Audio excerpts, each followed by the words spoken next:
ফারুক আহমেদ তিনি এখনও বোর্ডে আছেন, নতুন করে এসছেন আমিনুল ইসলাম বুলবুল, তারা কিন্তু মানে মানে কিছুই কি স্টাডি করলেন না অ্যাবাউট বিপিএল? এর পেছনে তাদের দায়টা আসলে কতটুকু দেখেন আপনি?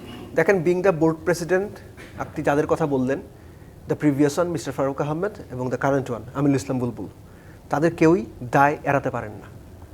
পরিবারের সবচেয়ে বড় ব্যক্তিটা যখন পরিবারের অন্য সদস্যদের কন্ট্রোল করতে পারে না কিংবা পরিবারটা বিশৃঙ্খল হয়ে যায়, তখন পরিবারের বড় সদস্যকে দায় নিতেই হবে। আমার মানে দুঃখের জায়গাটা হচ্ছে যে দেখেন, জাস্ট আপনার শোতে ঢোকার আগে এনাম ভাইয়ের সঙ্গে এটা নিয়ে আমরা কথা বলছিলাম যে বাংলাদেশ ক্রিকেটে সাবেক যতগুলো ক্যাপ্টেনকে আমরা ক্রিকেট বোর্ডে বিভিন্ন দায়িত্বে দেখেছি, স্পেসিফিক্যালি ডিরেক্টর পদে, শুধুমাত্র খালেদ মাহমুদ সুজনকে বাদ দিলে একজনও none of them, mister Akram Khan, mister Naimur Rahman Durjoy, Faruk Ahmed, Aminul Islam Bulbul, everyone is a মানে ফেইলার, বিগ ফেইলার সবাই। নির্বাচক হিসেবে, চিফ সিলেক্টর হিসেবে ফারুক ভাই ওয়াজ দুর্দান্ত, ফ্যান্টাস্টিক ছিলেন, কিন্তু যখনই সাংগঠনিক দক্ষতার প্রশ্নটা আসলো, ওনারা মিজারেবলি ফেল করলেন। আমি আজকেই একটা ইন্টারভিউ পড়ছিলাম সৈয়দ আশরাফুল হকের, তাকে আমিনুল ইসলাম বুলবুল সম্পর্কে প্রশ্ন করা হয়েছিল যে এই ক্যাপাসিটি, যে উনি কি ডিপ্লোম্যাসিতে ভুল, আমি নিশ্চিত আপনি হয়তো টি-20 বিশ্বকাপের আলোচনাতে আসবেন, জাস্ট ছোটো করে বলে রাখি, সৈয়দ আশরাফুল হক মেনশনড যে 10 to 15 years I worked with Bulbul. Being a coach বা কোচ এডুকেটর বা প্ল্যানার, হি ইজ ফ্যান্টাস্টিক, কিন্তু অর্গানাইজার হিসেবে he had no experience.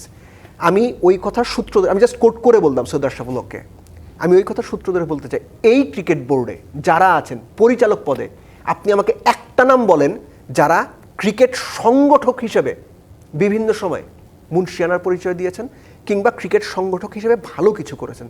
Naan of them, একজনও নাই। অথবা ম্যাচিউর বিহেভিয়ার, না, জিনিসটা হচ্ছে যে আপনি কাদের নিয়ে কাজ করছেন।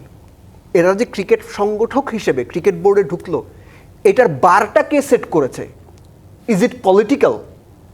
টাকা আছে অনেক, সুন্দর চেহারা, গান গাইতে পারেন, is it something like that?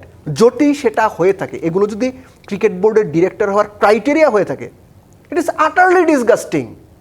বিদেশ থেকে দেশে রেমিটেন্সের টাকা আসে নিরাপদে, তাই আজই আপনার তো শুরুতেই ভুল, গোটা সিস্টেমটাই তো ভুল আপনার।